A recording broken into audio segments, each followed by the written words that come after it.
Foreign education ಯೋಚನೆ ಮಾಡ್ತಾ ಇದ್ದೀರಾ? ವಿಶ್ವದ 125ಕ್ಕೂ ಅಧಿಕ ಪ್ರಮುಖ ಯೂನಿವರ್ಸಿಟಿಗಳನ್ನ ಬೆಂಗಳೂರಲ್ಲೇ ಭೇಟಿ ಮಾಡೋ ಅವಕಾಶ ತಂದಿದೆ ಗ್ಲೋಬಲ್ ಡಿಗ್ರಿ ಸಂಸ್ಥೆ. Hotel Taj, MG road, Bengaluru. November 8 ಬೆಳಿಗ್ಗೆ 11 ಗಂಟೆಯಿಂದ ಸಂಜೆ 5 ಗಂಟೆವರೆಗೆ. ಎಂಟ್ರಿ ಫ್ರೀ ಇರುತ್ತೆ. ಫ್ರೀ ರಿಜಿಸ್ಟ್ರೇಷನ್ಗೆ ಈ ನಂಬರ್ಗೆ ಕಾಲ್ ಮಾಡಿ ಅಥವಾ ಡಿಸ್ಕ್ರಿಪ್ಷನ್ ಮತ್ತು ಪಿನ್ ಕಾಮೆಂಟ್ ನಲ್ಲಿರೋ ಲಿಂಕ್ ಚೆಕ್ ಮಾಡಿ. ಅಮೆರಿಕ ಆರ್ಥಿಕ ಆಧಿಪತ್ಯ ಅಂತ್ಯ, ಡಾಲರ್ ಮಣಿಸಿದ ಚಿನ್ನ, 30 ವರ್ಷದಲ್ಲೇ ಅಚ್ಚರಿಯ ಬೆಳವಣಿಗೆ. ಸ್ನೇಹಿತರೆ, ದಾಖಲೆ ಮೇಲೆ ದಾಖಲೆ ಬರೆದು ಆಕಾಶ ಮುಟ್ತಾ ಇದ್ದ ಚಿನ್ನ ಮತ್ತೊಂದು ಮಹಾ ದಾಖಲೆ ಬರೆದಿದೆ. 30 ವರ್ಷಗಳ ಇತಿಹಾಸದಲ್ಲಿ ಇದೇ ಮೊದಲ ಬಾರಿಗೆ ಅಮೆರಿಕದ ಡಾಲರ್ನ ಬೀಟ್ ಮಾಡಿದೆ.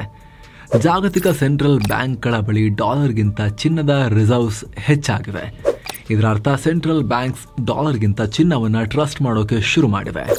ಹೀಗಾಗಿ ಡಾಲರ್ ಆಧಿಪತ್ಯ ಮುಗಿತು ಅಂತ ವಿಶ್ಲೇಷಣೆ ಮಾಡಲಾಗ್ತಿದೆ.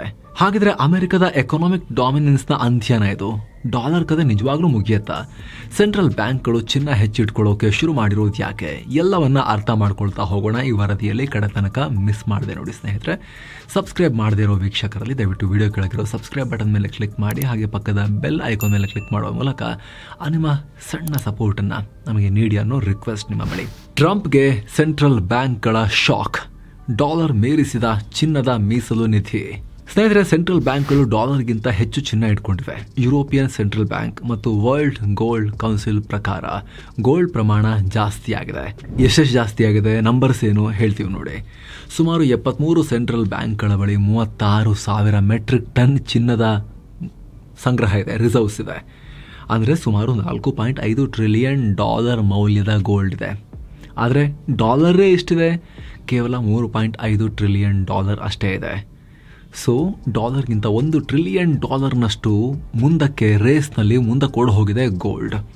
ಸೆಂಟ್ರಲ್ ಬ್ಯಾಂಕ್ಸ್ ಬಳಿರೋ ಸಂಗ್ರಹ ಬರೋಬ್ಬರಿ 30 ವರ್ಷಗಳ ನಂತರ ಈ ರೀತಿ ಆಗ್ತಿರೋದು. ಚಿನ್ನ ಮತ್ತು ಡಾಲರ್ ನಡುವೆ ಇಷ್ಟು ದೊಡ್ಡ ಅಂತರ ಕ್ರಿಯೇಟ್ ಆಗ್ತಿರೋದು. ಕಡೆ ಬಾರಿ 90ರ ದಶಕದ ಮಧ್ಯಭಾಗದಲ್ಲಿ ಈ ರೀತಿಯಾಗಿತ್ತು. ಈಗ ಮತ್ತೆ ಟ್ರಂಪ್ ಕಾಲದಲ್ಲಿ ಡಾಲರ್ ಈ ರೀತಿ ಶೈನ್ ಕಳ್ಕೊಂಡು ಚಿನ್ನದ ಶೈನ್ ಮುಂದೆ ಅದು ಕಳೆಗುಂದಿದೆ.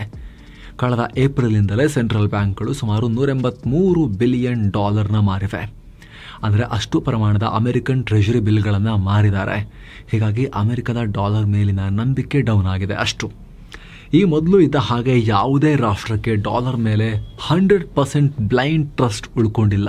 ಡೈವರ್ಸಿಫೈ ಮಾಡ್ತಿದ್ದಾರೆ ರಿಸರ್ವ್ಸ್ ಅನ್ನ. ಬರೀ ಡಾಲರ್ ಮೇಲೆ ಡಿಪೆಂಡ್ ಆದರೆ ಆಗಲ್ಲ ಅಂತ ಹೇಳಿ ಬೇರೆ ಕರೆನ್ಸಿಗಳು ಹಾಗೂ ಈ ರೀತಿ ಪ್ರೀಶಿಯಸ್ ಮೆಟಲ್ ಚಿನ್ನದ ಮೇಲೂ ಕೂಡ ಮುಖ ಮಾಡಿದ್ದಾರೆ. ಏನೋ ವರದಿಯಲ್ಲಿ ಮುಂದುವರಿಯುವ ಮುನ್ನ 7 Sands ಟೂರಿಸಂ ಕಂಪನಿ ಪುರಿ ಜಗನ್ನಾಥಕ್ಕೆ ಹೊಸ ಟ್ರಿಪ್ ಅನ್ನ ಆಯೋಜನೆ ಮಾಡಿದೆ. 3 ನೈಟ್ 4 ಡೇ ಟ್ರಿಪ್ ಇದು. ಪುರಿ ಜಗನ್ನಾಥ, ಕೋನಾರ್ಕ, ಬಿರಾಜದೇವಿ ಶಕ್ತಿಪೀಠ, ಭುವನೇಶ್ವರ್, ಧೌಲಿ, ಉದಯಗಿರಿ ಮತ್ತು ಸ್ಕಂದಗಿರಿ, ಕಟಕ್ ಎಲ್ಲ ಹೋಗೋದಿರುತ್ತೆ. ಕೇವಲ $31,700 ಮಾತ್ರ. ಹೊರಡೋ ದಿನ ಡಿಸೆಂಬರ್ 9, 2025. ಆಸಕ್ತರು ಈ ನಂಬರ್ಗೆ ಕಾಲ್ ಮಾಡಿ. ಬನ್ನೀಗ ವರದಿಯಲ್ಲಿ ಮುಂದುವರಿಯೋಣ. ಡಾಲರ್ ಬೇಡವಾಗಿದ್ದು ಯಾಕೆ?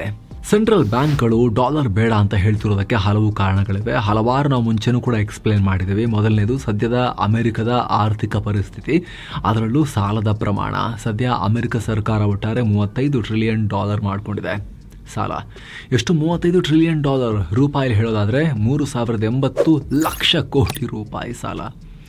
ಇಡೀ ನಮ್ಮ ಭಾರತ ರಾಷ್ಟ್ರದ GDP-ಗಿಂತ 10 ಪಟ್ಟು ದೊಡ್ಡದು. ಅಷ್ಟು ಸಾಲ ಇದೆ ಅಮೆರಿಕದ ಬಳಿ. ಡೆಟ್ ಟು GDP ರೇಷಿಯೋ 120% ಇದೆ. ಪ್ರತಿ ವರ್ಷ ಅಮೆರಿಕ $1 ಟ್ರಿಲಿಯನ್ ಕೇವಲ ಬಡ್ಡಿ ಕಟ್ಟೋಕೆ ಖರ್ಚಾಗ್ತಿದೆ. ಜೊತೆಗೆ ಡೆಫಿಸಿಟ್, ವಿತ್ತೀಯ ಕೊರತೆ, ಇದು ಕೂಡ $2.1 ಟ್ರಿಲಿಯನ್ ಇದೆ. ಭಾರಿ ಡೆಫಿಸಿಟ್ ಇಳಿಸ್ತೀನಿ, ಸಾಲ ಕಮ್ಮಿ ಮಾಡ್ತೀನಿ ಅಂತ ಬಂದ ಟ್ರಂಪ್ ಅಣ್ಣ so called big beautiful bill ಅನ್ನೋ ಸಾಲದ ಮೂಟೆಯನ್ನು ತಗೊಂಬಂದಿಟ್ಟಿದ್ದಾರೆ. ಈಗ ಇದರಿಂದ ಅಮೆರಿಕದ ಸಾಲ ಇನ್ನೂ $3-5 ಟ್ರಿಲಿಯನ್ ಹೆಚ್ಚಾಗುತ್ತೆ ಅನ್ನೋ ಅಂದಾಜಿದೆ. ಹೀಗಾಗಿ ಯಾವಾಗ ಈ ಸಾಲದ ಗುಳ್ಳೆ, ಡೆಟ್ ಬಬಲ್ ಒಡೆದು ಆರ್ಥಿಕತೆ ಅಲಗಾಡ ಹೋಗುತ್ತೋ ಹೇಳಕ್ ಆಗೋದೇ ಇಲ್ಲ. ಅದರಲ್ಲೂ ಇದರಲ್ಲಿ ಹೆಚ್ಚಿನ ಪಾಲು ಸಾಲ ಇರೋದು ಯಾರು ಕೊಟ್ಟಿರೋದು ಅಮೆರಿಕಾಗೆ ಜಾಸ್ತಿ ಸಾಲ? ಚೈನಾ. ಎಸ್, ಚೈನಾ ಅಮೆರಿಕ ಶತ್ರುವಾದರೂ ಕೂಡ ಅತಿ ಹೆಚ್ಚು ಬಾಂಡ್ಗಳನ್ನು ಖರೀದಿ ಮಾಡಿಟ್ಕೊಂಡಿದ್ದಾರೆ. ಅಗೇನ್ ಟ್ರಸ್ಟ್ ಮೇಲೇನೆ. ಸಾಲ ಏನು ಭಿಕ್ಷೆ ಬಿಡ್ತಾ ಅಮೆರಿಕ ಏನು ಹೋಗಿಲ್ಲ. ಅವರು ಬಾಂಡ್ ಇಶ್ಯೂ ಮಾಡಿದ್ದಾರೆ. ಅಮೆರಿಕನ್ ಬಾಂಡ್ ಸೇಫ್ ಅಂತ ಇವರು ಮುಗಿಬಿದ್ದು ತಗೊಂಡಿಟ್ಕೊಂಡಿದ್ದಾರೆ. ಅದು ಸ್ಟ್ರಾಟಜಿಕ್ ಲೆವರೇಜ್ ಕೂಡ ಆಗುತ್ತೆ ಅವರಿಗೆ. ಇಷ್ಟು ಪ್ರಮಾಣದಲ್ಲಿ ಅಮೆರಿಕಾಗೆ ಅವರೇ ಸಾಲ ಕೊಟ್ಟಿರೋದು ಚೀನಾದವರು. $784 ಬಿಲಿಯನ್ ದುಡ್ಡು ಚೈನಾದ ದುಡ್ಡು. ಚೈನಾಗೀಗ ಅವರು ಅಷ್ಟನ್ನು ಕೂಡ ಈಗ ಮಾರ್ತೀವಿ ನಾವು ಬಾಂಡ್ಸ್ನ ಅಂತ ಹೇಳಿದ್ರೆ ಅಷ್ಟು ದುಡ್ಡು ಕೊಡಬೇಕಾಗತ್ತೆ ಅಮೆರಿಕ ಚೈನಾಗೆ. ಸೊ ಟ್ರಂಪ್ ತೀರಾ ಹಾರಾಡಿದ್ರೆ ಜಿನ್ಪಿಂಗ್ ಗುಂಡ್ಪಿನ್ ಚುಚ್ಚಿದಂತೆ ಚುಚ್ಚಿ ಅಮೆರಿಕದ ಗುಳ್ಳೆಯನ್ನು ಒಡೆದು ಹಾಕಬಹುದು, ಟ್ರಂಪ್ ಗುಳ್ಳೆಯನ್ನು. ಹೀಗಾಗಿ ಅಮೆರಿಕದ ಆರ್ಥಿಕತೆ ಅನ್ನೋದು ಕಂಪ್ಲೀಟ್ ಅಸ್ಥಿರ ಆಗಿದೆ. ಇದೇ ಕಾರಣಕ್ಕೆ ಇತಿಹಾಸದಲ್ಲೇ ಮೊದಲ ಬಾರಿಗೆ ಕ್ರೆಡಿಟ್ ರೇಟಿಂಗ್ ಸಂಸ್ಥೆಗಳು ಅಮೆರಿಕದ ರೇಟಿಂಗ್ನ AAA ನಿಂದ ಡೌನ್ ಗ್ರೇಡ್ ಮಾಡಿದ್ವು. ಹೀಗಾಗಿ ಅಮೆರಿಕದ ಸಹವಾಸನೆ ಬೇಡ ಅಂತ ಹೇಳಿ ಸೆಂಟ್ರಲ್ ಬ್ಯಾಂಕ್ಗಳು ದೂರ ಓಡ್ತಿದ್ದಾವೆ. ಇನ್ನು ಸ್ನೇಹಿತರೆ, ಮಸ್ತ್ಮಗ ಪ್ರೀಮಿಯಂ ಮೆಂಬರ್ಶಿಪ್ ಈಗ ಲಾಂಚ್ ಆಗಿದೆ. ಪ್ರೀಮಿಯಂ ಮೆಂಬರ್ಸ್ಗೆ ಎಕ್ಸ್ಕ್ಲೂಸಿವ್ ಮೆಂಬರ್ಸ್ ಓನ್ಲಿ ವಿಡಿಯೋಸ್ ಸಾಲಾಗಿ ಪಬ್ಲಿಷ್ ಆಗ್ತಾ ಇದೆ, ಪ್ರತಿಯೊಂದು ವ್ಯಾಲ್ಯೂಬಲ್ ವಿಡಿಯೋಸ್. ಹಾಗೆ ಮೆಂಬರ್ಸ್ ಓನ್ಲಿ ಲೈವ್, ಮೊದಲ ಲೈವ್ ಕೂಡ ಆಲ್ರೆಡಿ ನೆರವೇರಿದೆ. ಸೊ ನಿಮಗೂ ಕೂಡ ಸೇರೋ ಆಸಕ್ತಿ ಇದ್ದರೆ ಸ್ನೇಹಿತರೆ, ದಿನಕ್ಕೆ ₹1 ಕೆಳಗೆ 97-99 ಪೈಸೆನೋ ಬರುತ್ತೆ ಅಷ್ಟೇ. ಇಡೀ ಮಂತ್ಗೆ ₹29 ಅಷ್ಟೇ ಚಾರ್ಜ್ ಆಗುತ್ತೆ. ನಮ್ಮ ವರ್ಕಲ್ಲಿ ಆ ವ್ಯಾಲ್ಯೂ ಇದೆ ಅಂತ ನಿಮಗೆ ಅನ್ಸಿದ್ರೆ ವಿಡಿಯೋ ಕೆಳಗಿರೋ ಜಾಯಿನ್ ಬಟನ್ ಮೂಲಕ ಆಂಡ್ರಾಯ್ಡ್ ಯೂಸರ್ಸ್ ನೇರವಾಗಿ ಅಲ್ಲೇ ಕೆಲ ಕ್ಲಿಕ್ಸ್ ಅಲ್ಲಿ ಜಾಯಿನ್ ಆಗ್ಬೋದು. ಹಾಗೆ ಆಪಲ್ ಯೂಸರ್ಸ್ಗೆ ಡಿಸ್ಕ್ರಿಪ್ಷನ್ ಅಲ್ಲಿ ಪಿನ್ ಮಾಡಿರೋ ಕಾಮೆಂಟ್ ನಲ್ಲಿ ಪ್ರತ್ಯೇಕವಾಗಿ ಲಿಂಕ್ ಅನ್ನು ಕೊಟ್ಟಿರ್ತೀವಿ. ನೀವು ಅಲ್ಲಿಂದ ಬ್ರೌಸರ್ ಅಲ್ಲಿ ಸಫಾರಿಯಲ್ಲಿ ಹೋಗಿ ಜಾಯಿನ್ ಆಗಬಹುದು. ಬನ್ನಿ ಈಗ ವರದಿಯಲ್ಲಿ ಮುಂದುವರಿಯೋಣ. ಹೆಚ್ಚಿದ ಚಿನ್ನದ ವಿಶ್ವಾಸಾರ್ಹತೆ. ಇವಾಗ ಯುದ್ಧ ಶುರು ಆದ ತಕ್ಷಣ ಪುಟಿನಿಗೆ ಅಮೆರಿಕ ಮತ್ತು ಫ್ರೆಂಡ್ಸ್ ಶಾಕ್ ಕೊಟ್ರಲ್ಲ, ಬಿಲಿಯನ್ ಡಾಲರ್ ಯೂಸ್ ಮಾಡಕ್ ಬಿಡಲ್ಲ ಅಂತ ಹೇಳಿ ಬ್ಯಾನ್ ಮಾಡಿಬಿಟ್ರಲ್ಲ, ಸೀಸ್ ಮಾಡಿದ್ರಲ್ಲ, ಅಕೌಂಟ್ಸ್ ಎಲ್ಲ ಫ್ರೀಸ್ ಮಾಡಿದ್ರಲ್ಲ. ಆದ್ರೆ ಚಿನ್ನ ಹಂಗೆ ಮಾಡೋಕ್ಕಾಗಲ್ವಲ್ಲ. ಖರೀದಿ ಮಾಡಿ ಸೆಂಟ್ರಲ್ ಬ್ಯಾಂಕ್ಗಳು ಅವರೇ ತಂದು ಇಟ್ಕೊಂಡಿರೋ ಫಿಸಿಕಲ್ ಗೋಲ್ಡನ್ನು ಯಾವ ದೊಡ್ಡಣ್ಣನ ಕೈಲೂ ಕಂಟ್ರೋಲ್ ಇರಲ್ವಲ್ಲ. ಹಾಗಾಗಿ ನಂಬಿಕೆ ಜಾಸ್ತಿ ಆಗ್ತಾ ಇದೆ. ಹಾಗಾಗಿ ಚಿನ್ನದ ವ್ಯಾಲ್ಯೂ ಜಾಸ್ತಿ ಆಗ್ತಾನೆ ಹೋಗ್ತಾ ಇದೆ. ಸೆಂಟ್ರಲ್ ಬ್ಯಾಂಕ್ಗಳು ಕೂಡ ಮುಗಿಬಿದ್ದು ಖರೀದಿ ಮಾಡ್ತಿರೋದ್ರಿಂದ ಈ ವರ್ಷ ಚಿನ್ನದ ಬೆಲೆ ಬರೋಬ್ಬರಿ 52% ಜಂಪ್ ಆಗಿ 1 ಔನ್ಸ್ಗೆ $3,950 ತಲುಪಿದೆ. ಹೀಗಾಗಿ ಚೈನಾ, ಭಾರತ, ಟರ್ಕಿ, ಪೋಲೆಂಡ್ ಸೇರಿದ ಹಾಗೆ ವಿಶ್ವಾದ್ಯಂತ ಸೆಂಟ್ರಲ್ ಬ್ಯಾಂಕ್ಗಳು ಮೀಸಲು ನಿಧಿಯಾಗಿ ಚಿನ್ನವನ್ನೇ ಖರೀದಿ ಮಾಡ್ತಿದ್ದಾರೆ. ಲಾಸ್ಟ್ ಫ್ಯೂ ಇಯರ್ಸ್ ಅಲ್ಲಿ ವರ್ಷವೂ ಸಾವಿರ ಮೆಟ್ರಿಕ್ ಟನ್ ಅಷ್ಟು ಚಿನ್ನವನ್ನು ಖರೀದಿ ಮಾಡಿದ್ದಾರೆ. ಇತ್ತೀಚೆಗೆ ತಾನೇ ಭಾರತದ ಚಿನ್ನದ ರಿಸರ್ವ್ $100 ಬಿಲಿಯನ್ ಕ್ರಾಸ್ ಮಾಡಿತ್ತು ವ್ಯಾಲ್ಯೂನಲ್ಲಿ. ಇತಿಹಾಸದಲ್ಲೇ ಮೊದಲ ಬಾರಿಗೆ ಹೀಗಾಗಿರೋದು. ಅದರಲ್ಲೂ ಗೋಲ್ಡ್ ಶಾರ್ಟ್ ಟರ್ಮ್ನಲ್ಲಿ ಆಗಾಗ ಮೇಲೆ ಕೆಳಗೆ ರೇಟ್ ಹೋಗ್ತಾ ಇದ್ರೂ ಕೂಡ ಸಾವಿರಾರು ವರ್ಷಗಳಿಂದ ಬೆಲೆಯನ್ನ ಮೇಂಟೈನ್ ಮಾಡ್ಕೊಂಡ್ಬಂದಿರೋ ನಂಬಿಕಸ್ತ ಬೆಲೆ ಬಾಳ ಲೋಹ ಅದು. ಇನ್ಫ್ಲೇಷನ್ ವಿರುದ್ಧ ಹೆಡ್ಜ್ ಆಗಿನೂ ಕೆಲಸ ಮಾಡುತ್ತೆ. ಅತ್ತ ಡಾಲರ್ನ ಈಲ್ಡ್ ಕೂಡ ಕಮ್ಮಿ ಆಗ್ತಾ ಇದೆ. ಅದು ಕೂಡ ಚಿನ್ನದ ಕಡೆಗೆ ಅಟ್ರಾಕ್ಷನ್ ಜಾಸ್ತಿ ಆಗೋಕೆ ಕಾರಣ ಆಗಿದೆ. ಹಾಗಂತ ಡಾಲರ್ ಕಂಪ್ಲೀಟ್ಲಿ ವ್ಯಾಲ್ಯೂ ಕಳ್ಕೊಂಡಿಲ್ಲ. ಜಾಗತಿಕ ಫಾರಿನ್ ರಿಸರ್ವ್ ನಲ್ಲಿ ಡಾಲರ್ ಪ್ರಮಾಣ 46% ಇದೆ.